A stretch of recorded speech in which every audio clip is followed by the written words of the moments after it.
Hi friends, and welcome to a very special video. This is going to be a whole new format, something we haven't done yet on this channel. And well, in this video, I'm going to share with you the skiff that haunts me. Yes, of all the wild, crazy builds I've done that I've really liked, cutting boats up, putting them together, donating, using them, whatever it is, I always compare them to this boat. You know, this was a 20-foot skiff that ran with the 15 horsepower motor and did 20 miles per hour, 20 miles per gallon. I mean, this thing was insane. This is an early build with the channel that happened years ago, and some of you might have seen this build before, some of you might not have, but this is going to be like the director's cut. I want to go back through this build in its entirety. So in this full video, you're going to see the whole build. I'm going to add some commentary. I'm going to talk about things that I would have done different, things that I've learned since then. There's definitely some safety practices that have changed a lot since I did this build.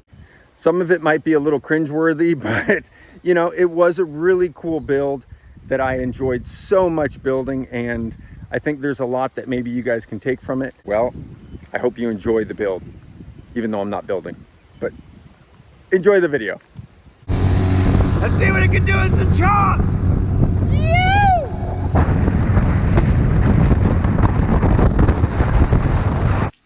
So here we go, starting off with the 20-foot Osborne flats boat. And well, it's gonna turn into this in this video, a low budget DIY Panga build. Let's get this build started. My buddy Dave was gonna make it into a party barge. As you can tell, it's a really wide boat. And he's done all the fun work of stripping it. All right, so I started my cuts. No turning back now. Holy moly. Let's see what we got.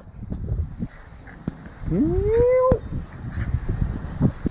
think you're about to see what this is gonna turn into. All right, so here's the first cringe-worthy portion of this video. Ugh, it kills me to look at this. I'm wearing sandals and I'm not wearing a respirator. You know, I used to justify, oh, the wind is blowing it away, I'll hold my breath. But there's no excuse I should be wearing a respirator anytime that I'm cutting fiberglass. That's how you do it. Pretty sweet. Pretty thick. Good 1/4 inch thick at least. Solid glass. It's gonna work. I want to point out that when you're cutting with the reciprocating saw, don't try to make it your final cut. Here I'm just doing my first rough cut, and then I'm going to follow it up with a more detailed, better cut.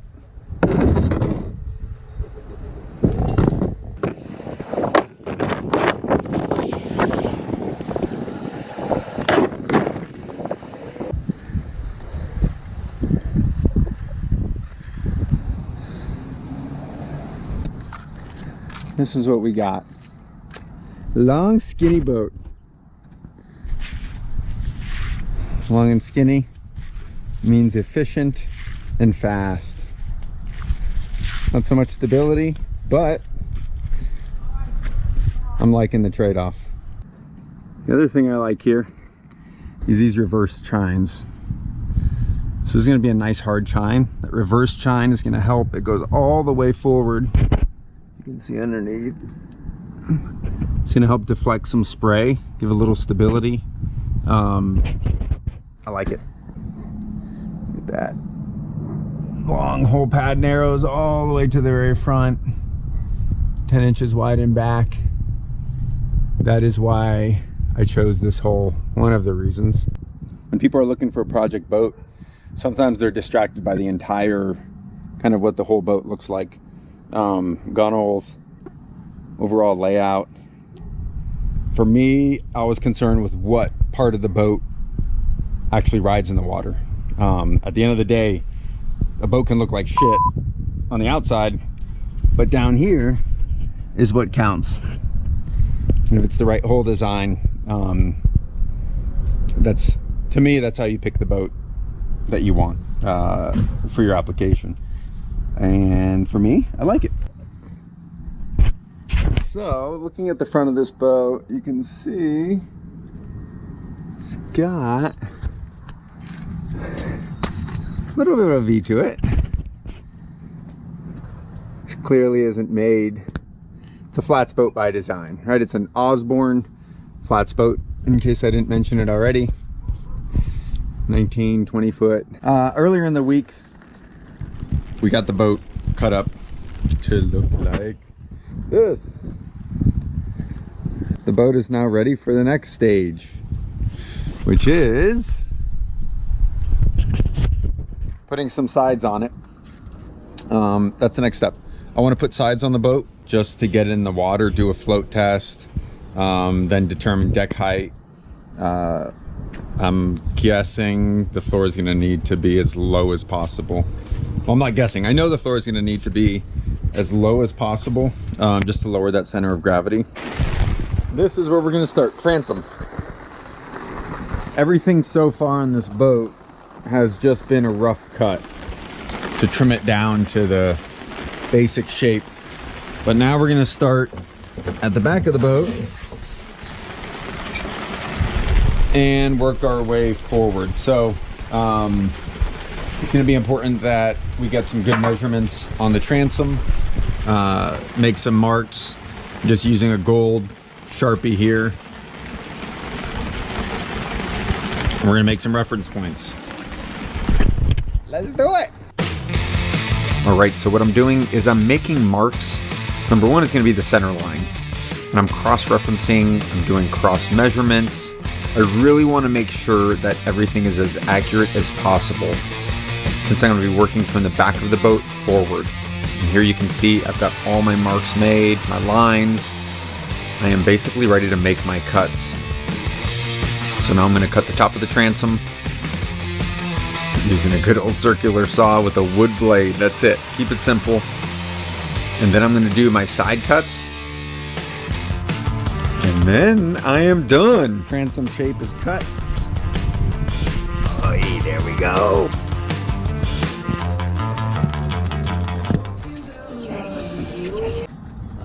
You can see here, basically this is the line. I'm going to follow this line.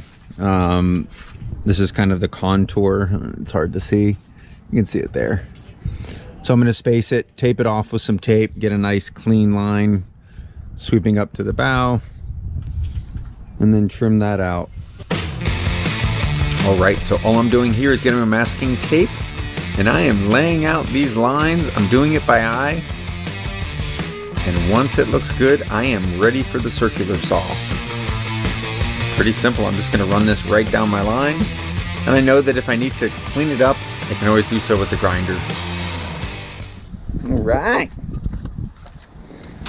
See what we've cut.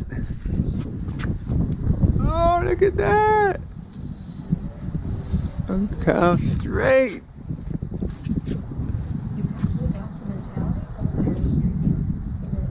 Yes.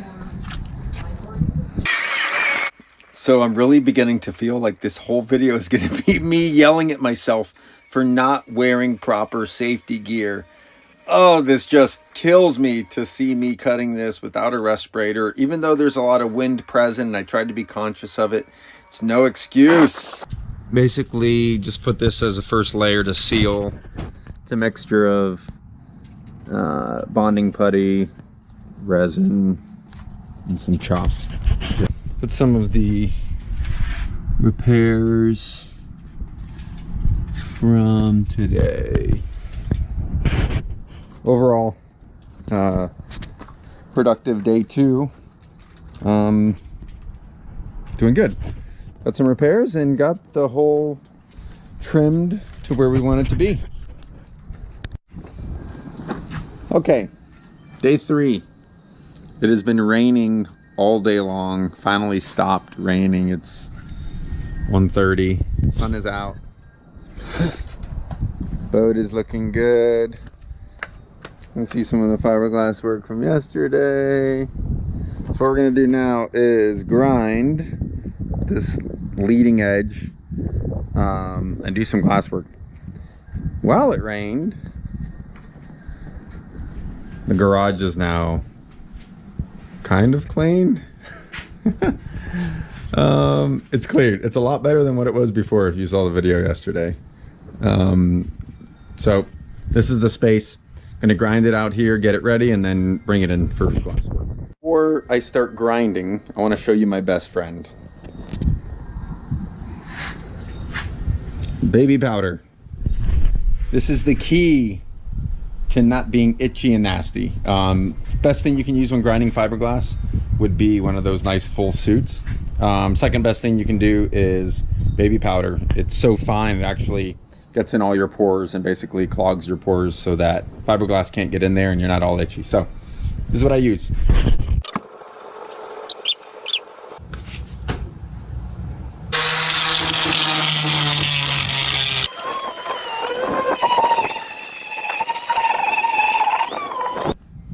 Okay, grinding done. By the way, take a look at this grinding wheel. This is a thing, was brand new.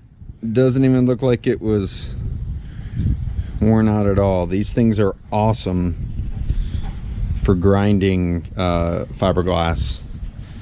As you can see, at the whole edge, both sides, totally ready.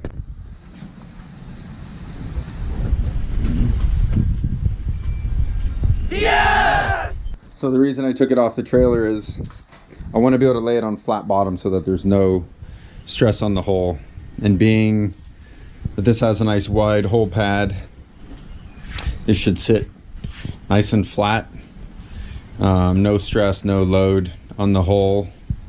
Be laying nice and even, nice and flat. We can do the glass work, gunnels, a couple structural things, and load it back in the trailer. So this is the sides. Are gonna be Divinicel H60. In hindsight, I wish I would have made the decision to just use core material for the whole build. Remove all the wood, stringers, and transom, and use something like an FGCI K-cell. The form here, this is basically holding the Divinicel in place. So I didn't mention in this video, anytime you're going to laminate over Divinicel, you need to hot coat the Divinicel. So that's basically mixing up your resin, coating it, letting it kick off, and then you can fiberglass over that kicked off portion. The bottom is duct tape to hold it. That works fucking great. Shitty duct tape. So now I've gone ahead and I've tabbed in my sides. You know, I'm doing this because I want the sides to be flexible. I want to be able to move it around, get them in the right position. So I'm tabbing them in with just a simple strip of 1708 cloth with the vinyl ester resin. After I get everything installed where I want them, I can then finally glass them. So day 4, this will be the first full day that we have. So I'm pretty stoked on that. Looking to get a lot done today. Yesterday got a good amount done. As you can see, we've got one of the sides taking shape, and this is just again Divinicel H60. All right, almost got both sides laid up this morning. This is how we're looking. Got the hair dryer to help just kick it off, run it for a couple minutes. But we're getting there. Just going section by section. I've got forms laid up. And what I'm comparing right now is curve. That curve, how it goes.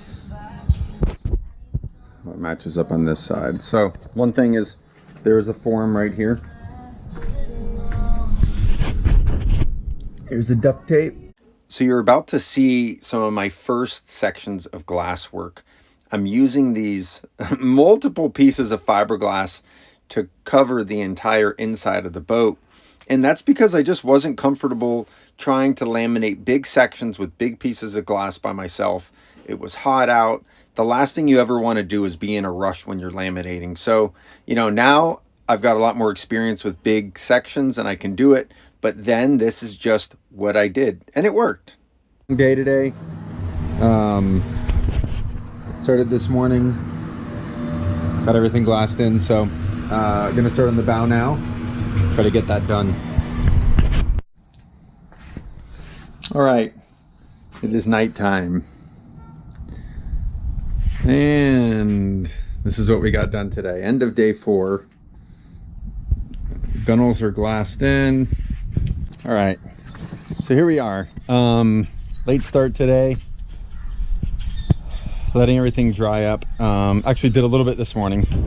You can see, got a form here. Use this to make a form. Basically lay the glass. And what I'm doing now is getting the outside prepped. So this is what it looks like. Not hard to see. And now basically shaping it. I just finished shaping this side. You can see sanding it, getting it to be kind of smooth. We'll start laying glass, building it up. But you can see under there, just getting the edges prepped, clean. So looking at what I just showed, it looks so thin and flimsy, but that was just for the form. I ended up building probably 7-8 layers of fiberglass up front to really beef it up and make it strong. Kind of ugly like this, but it's gonna be pretty.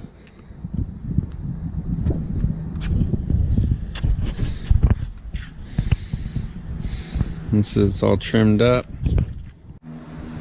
Okay, today's a big day. Morning of day 6, and today is the day I've been waiting for. We're gonna water test the boat today. I'm super excited about that.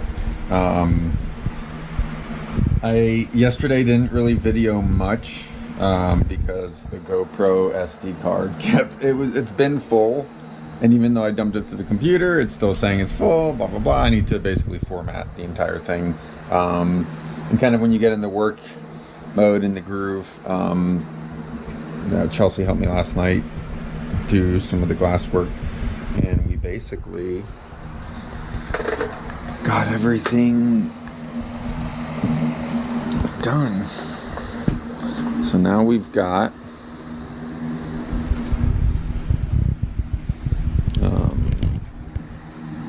it's actually rounded pretty nice. I'm going to do a little bit of trimming, as you can see. Get this excess trimmed off.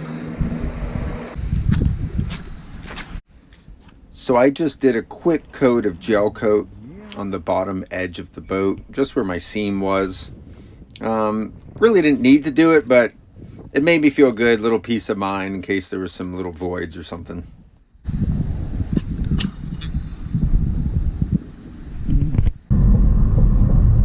On our way to test drive the boat, first time. It's either gonna go great or not. Here we go. Let me tell you, this never gets old. Float testing and test running a project boat for the first time is absolutely one of the best parts of the build. So seeing this boat float for the first time really let me see how light and capable this was going to be. I regret not filming more. I only had a GoPro and, well, I got some limited footage of the test run. So we load up the boat, our buddy Joe hops on board, Chelsea is filming, I am steering, and we go for our first test run. Right off the bat, holy moly, this hull is efficient. So with the 30 horsepower motor, partial throttle, the boat was cruising an easy 20 miles an hour. Got onto the gas, all it did was over rev around 32, 33 miles an hour, which was extremely sketchy. This was way more motor than I planned on. So, took the boat back. A couple days later, I threw a 25 horsepower motor on it with a better suited prop, and the results were 25 miles an hour cruising and topped out pretty close to 30. Overall, an incredible success. So now back to the building phase. I have trimmed the gunnels to be what I want. So this is what we're looking at so far. At the console in there just for shits and giggles. This is a bow. Okay, so this is where we're at. Today's gonna be a huge day, probably the biggest day yet. No rain today, which is awesome. So we've got bilge, storage, fuel tank, and then what we're doing up here is we've got a 4-foot section. We're gonna cut center stringer out. We're gonna box this in, and we're gonna insulate this to be an in-deck fish box. All right, so we got everything grinded and prepped. It's all about the prep. Getting ready to lay bulkheads. Basically what we're gonna end up with is sealed chambers throughout. We're gonna have 1, 2, 3, 4, 5, 6, 7 sealed chambers. Get everything ground down. Here you can see original stringer. That wood's in awesome condition, so we left them. I don't mind wood if it's fine. Adds to some structural integrity for sure. Gives it some weight, make a light boat like this ride better. So here we go.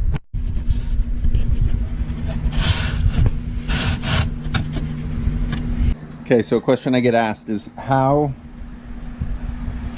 to get contours. What's the easiest way to get a contour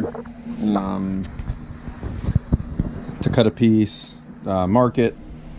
The idea is to trace, so I can have this, imagine that it was attached, and I just simply follow the bottom, and that would draw the line and transfer. Something like this that's this close, I generally just use my finger, make a mark. So I'll go like this.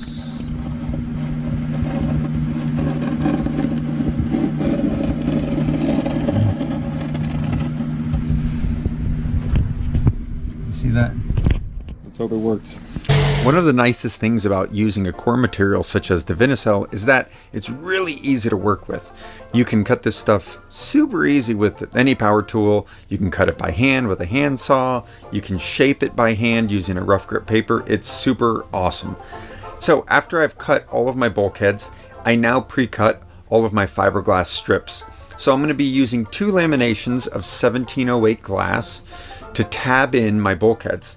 As you can see, a lot of these bulkheads don't match, and that's because I've used spare pieces from past projects. So one piece might be laminated on both sides, another piece might just be straight core material. You know, here you can see all the mismatching colors. But the next step is I mix my resin with my aerosol. That creates my little peanut butter paste, and I can now slide in my pieces. I use that putty, and then I'm going to go wet on wet, which basically means I'm going to be able to wet out my fiberglass tabbing strips, and I'm going to just do everything in one shot. So I putty and then I lay in my strips. All right, so let's take a look at yesterday's work. We've got bulkheads done. And they are super solid. Holy moly. Digging it, digging it. I could pretty much take the old console and lighten it, cut it down, trim it to where I want, and then I've got a little bit of dry storage added, and something just a little bit more rugged, comfortable for passenger. So let's hack it apart and see how light we can get it. And the idea is the fuel tank is 14 inches wide, so we're really close here. So what we're gonna do is cut out this compartment, essentially live well, and get enough width so that the fuel tank can be pulled in and out of here if needed. So it's going to take a little bit of cutting, which I plan on doing anyways. Make it lightweight.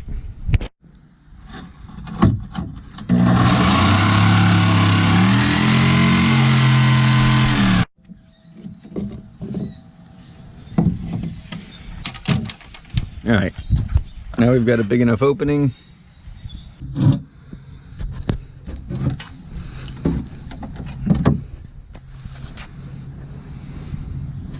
Sweet! Trim it. And here's what we got. The new console. Bada boom.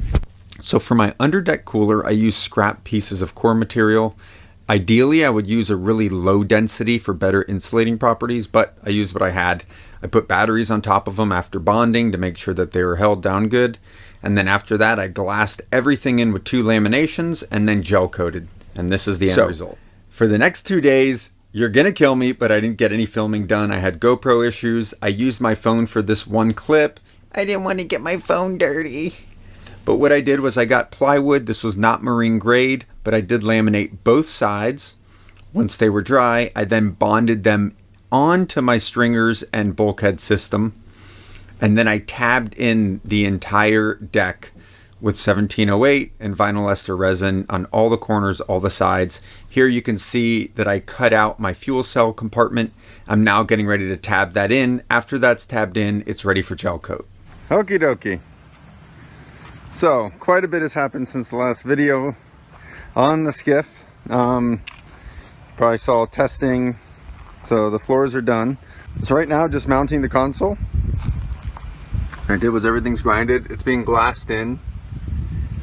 And what you see there is bonding putty. So it's bonded. And now I'm going to glass the inside. So the console is now glassed in using 2 laminations of 1708 with vinyl ester resin. And let me tell you, if you've never had a console glassed into your boat, you are missing out. There is nothing sturdier, stronger. It makes you feel so connected to the boat. I highly recommend doing this, especially instead of screwing through your deck. So in back here, you can see the false transom that I've created. This is out of 2-inch Divinycell with 1708 and vinyl ester resin. Now I'm going to work on the edges of the boat and the cap. So you can see the gray strips. What those are is that's foam that's actually insulation foam for hot water heaters. Yes, you buy it at Home Depot. It's dirt cheap and it withstands resin and fiberglass. It won't melt away. It's a super cool hack. I've also created a little platform area in back using a piece of Divinycell, and I've connected the console to the sides. And then up front, I've used 1/4-inch plywood, laminated both sides, 4 laminations. A little rolled on gel coat, and we now have a finished boat. So I'm now going to give you a walkthrough, and then we're going to go on our final sea trial. My friends have asked me why the front is like this. Everything has a reason. As a wave comes, no matter how curved it is, that bow essentially is just going to ride right up it. At that point, you're not slicing through a wave. I'd rather not bury the bow with a pointy bow. And with this, you can kind of see the contour. With the flatter front bow, you're more going to ride up the face of the wave instead of bury your bow into it. So this is the back area. We've got our fuel compartment in here. So in hindsight, I definitely would have made a nice little box to go over the fuel tank. That way, in case water did come onto the deck or over that back lip, it wouldn't have gone into where the fuel tank is. Not the end of the world, but not the best either. Doesn't get in there. That is a sealed compartment. And then we've got the sides. So you'll notice on the sides of this boat, this is the entry for divers. So real easy that when you're in the water, you can just grab on, pull yourself up, hop right into the boat. And then same deal, swing your legs into the boat. I've got one on each side. Why is one shorter than the other side? This is the one that I use to just, if I want to climb to the front of the boat, all I have to do is step here. Boom, I can get over that pretty easily. The intention here in this space below is to stash your gear into it. If I would keep the boat, I would put a little bungee net across just to keep all your gear. So that way it's real easy to stash your gear.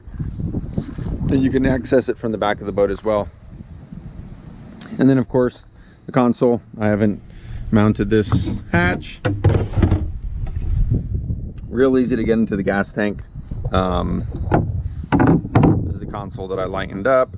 Step was actually going to be to do a panel across with a grab handle. Pretty important to have something to grab onto. And then working our way to the front of the boat. This is unfinished, finished. I guess finished enough for me. Here's the front of the boat.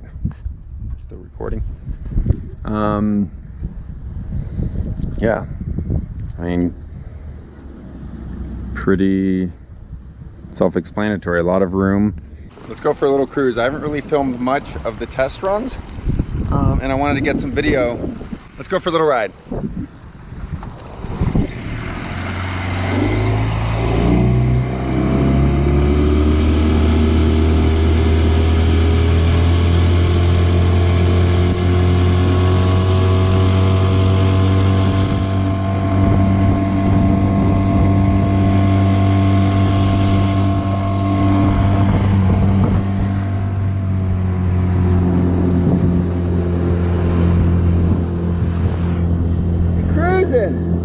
Cruising about 17, 18 miles an hour.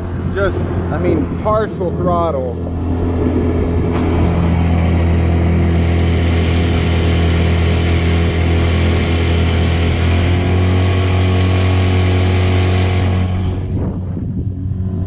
Crazy that we can cruise at about 18 miles an hour with just about a quarter throttle. And this is just with the factory prop that's got some dings and dents on it actually. So who knows what this thing could do with better prop. So yeah, thing rides awesome. Loving it.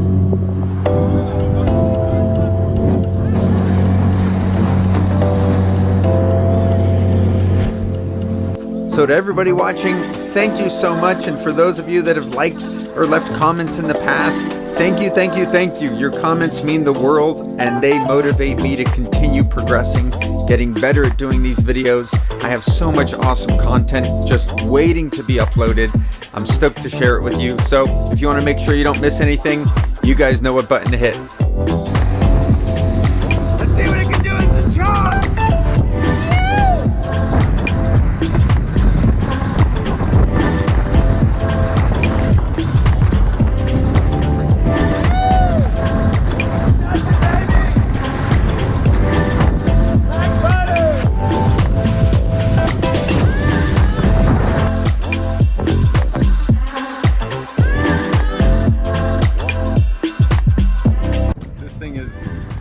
Insane how well it rides.